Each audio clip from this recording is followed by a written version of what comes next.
ഓം. നമ്മൾ ഇന്ന് മൈത്രേയനും പരാശരനും തമ്മിലുള്ള ഒരു സംഭാഷണത്തിലേക്കാണ് ശരിക്കും പറഞ്ഞാൽ കടക്കുന്നത്. ഇത് സൂതനാണ് വിവരിക്കുന്നത്. അതെ. അപ്പോ നിങ്ങളുടെ കയ്യിലുള്ള ഈ ഭാഗങ്ങളിൽ പ്രപഞ്ചത്തിന്റെ അടിസ്ഥാന രഹസ്യങ്ങളെക്കുറിച്ച് മൈത്രേയൻ ചില ആഴത്തിലുള്ള ചോദ്യങ്ങൾ ചോദിക്കുന്നുണ്ട്. തീർച്ചയായും ഈ സംഭാഷണത്തിലൂടെ നമുക്ക് പ്രപഞ്ച സൃഷ്ടി, അതിൻ്റെ ഒരു നിലനിൽപ്പ്, ഇതിനെക്കുറിച്ചൊക്കെയുള്ള ആ പഴയ കാഴ്ചപ്പാടുകൾ അതൊന്ന് മനസ്സിലാക്കാൻ ശ്രമിക്കാം.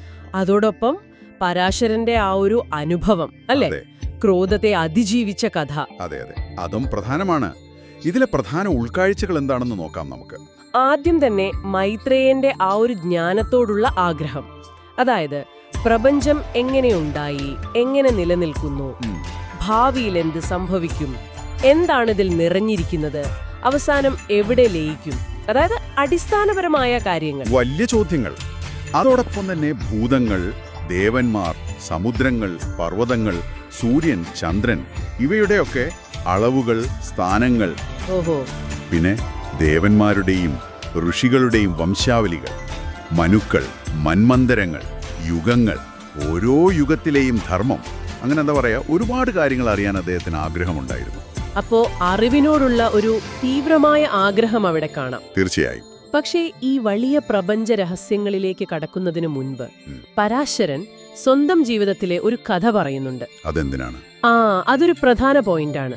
യഥാർത്ഥ ജ്ഞാനം കിട്ടണമെങ്കിൽ ചില വ്യക്തിപരമായ കടമ്പകൾ കടക്കണം എന്ന് സൂചിപ്പിക്കാനാവാം. അതെന്തായിരുന്നു ആ സംഭവം? അതായത് വിശ്വാമിത്രന്റെ പ്രേരണ കാരണം ഒരു രാക്ഷസൻ തന്റെ അച്ഛനായ ശക്തിയെ കൊന്നുഭക്ഷിച്ചു എന്നറിഞ്ഞപ്പോൾ പരാശരന് സഹിക്കാനായില്ല. ഭയങ്കര ദേഷ്യം വന്നു. പ്രതികാരം ചെയ്യാനായിട്ട് രാക്ഷസ വംശത്തെ മൊത്തത്തിൽ നശിപ്പിക്കാൻ ഒരു യാഗം തുടങ്ങി. അപ്പൊ ഒരു പ്രതികാര യാഗം. അതെ.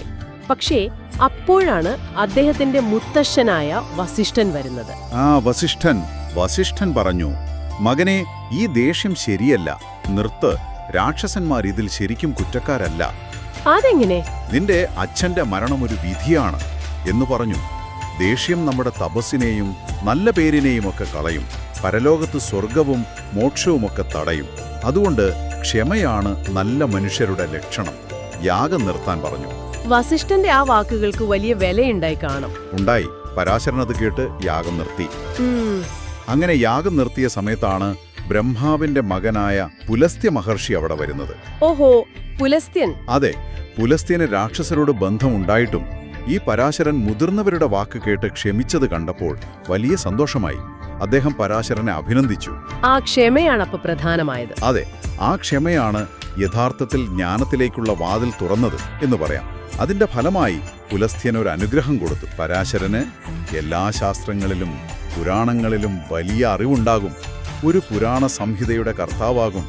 ദേവന്മാരുടെയൊക്കെ യഥാർത്ഥ സ്വഭാവം മനസ്സിലാക്കാൻ പറ്റും എന്നൊക്കെ അനുഗ്രഹിച്ചു. പിന്നെ ഏത് പ്രവൃത്തിയിൽ ഏർപ്പെട്ടാലും, അത് കർമ്മമാർഗമായാലും ജ്ഞാനമാർഗമായാലും, ബുദ്ധി എപ്പോഴും തെളിഞ്ഞു നിൽക്കുമെന്നും വരം കൊടുത്തു. അപ്പോ ആ ക്ഷമയിലൂടെ കിട്ടിയൊരു മാനസിക വ്യക്തത. കൃത്യമായി. ആ വ്യക്തതയാണ് മൈത്രേയന്റെ ആ വലിയ ചോദ്യങ്ങൾക്ക് ഉത്തരം നൽകാൻ അദ്ദേഹത്തെ ശരിക്കും തയ്യാറാക്കിയത്. വസിഷ്ഠനും അത് ശരിവെച്ചു. അപ്പോ ഇത്രയും അനുഭവങ്ങളിലൂടെ കടന്നു വന്ന പരാശരൻ മൈത്രേയന്റെ ആ അടിസ്ഥാന ചോദ്യങ്ങൾക്ക് കൊടുക്കുന്ന ഉത്തരം എന്താണ്? പ്രപഞ്ചത്തിന്റെ രഹസ്യം. പരാശരൻ വളരെ ലളിതമായി പറയുന്നു, ഈ പ്രപഞ്ചം മുഴുവൻ അത് വിഷ്ണുവിൽ നിന്നാണ് ഉണ്ടായത്. വിഷ്ണുവിൽ നിന്ന്? അതെ, വിഷ്ണുവിലാണിത് നിലനിൽക്കുന്നത്. അവസാനം വിഷ്ണുവിലേക്ക് തന്നെ ലയിച്ചു ചേരും. സ്ഥിതിയും ലയവും വിഷ്ണുവിൽ തന്നെ. അതെ, എന്നുവെച്ചാൽ വിഷ്ണു തന്നെയാണ് ഈ പ്രപഞ്ചത്തിന്റെ സൃഷ്ടി, സ്ഥിതി, സംഹാരം, എല്ലാത്തിനും അടിസ്ഥാനം. ചുരുക്കത്തിൽ ഈ പ്രപഞ്ചം എന്നത് വിഷ്ണു തന്നെയാണ്. അതാണ് കാതലായ ഉത്തരം. അപ്പൊ ഈ സംഭാഷണത്തിൽ നിന്ന് നമുക്ക് എടുക്കാവുന്ന ചില പ്രധാന ആശയങ്ങൾ. ഒന്ന്, ആ ക്ഷമയുടെ പ്രാധാന്യം, അല്ലേ? തീർച്ചയായും. യഥാർത്ഥ ജ്ഞാനം നേടണമെങ്കിൽ ഈ ദേഷ്യം, പക പോലുള്ള വികാരങ്ങളെ നിയന്ത്രിക്കണം. വ്യക്തിപരമായ നഷ്ടമുണ്ടായാൽ പോലും ക്ഷമ കൈവിടാതിരുന്നാൽ അറിവിന്റെ വഴി തുറക്കും. പരാശരന്റെ കഥ അത് വ്യക്തമാക്കുന്നുണ്ട്. ശരിയാണ്. ദേഷ്യം ഊർജം കളയുമ്പോൾ ക്ഷമ അറിവിലേക്ക് നയിക്കുന്നു. രണ്ടാമത്തെ ആശയം എന്താണ്? 2, ആ ഒരു വലിയ കാഴ്ചപ്പാട്. എല്ലാം ഒരേ ഒരു ഉറവിടത്തിൽ നിന്ന് വരുന്നു, അതിലേക്ക് തന്നെ മടങ്ങുന്നു എന്ന പുരാതന ഭാരതീയ സങ്കല്പം. ഇവിടെ അത് വിഷ്ണുവായി പറയുന്നു. പ്രപഞ്ചത്തെ ഒന്നായി കാണാനുള്ള ഒരു ചിന്ത. അതെ, ഒരു സമഗ്രത. അപ്പോ നിങ്ങൾക്കും ഇവിടെ ആലോചിക്കാൻ ഒരു കാര്യമുണ്ട്. എന്താണത്?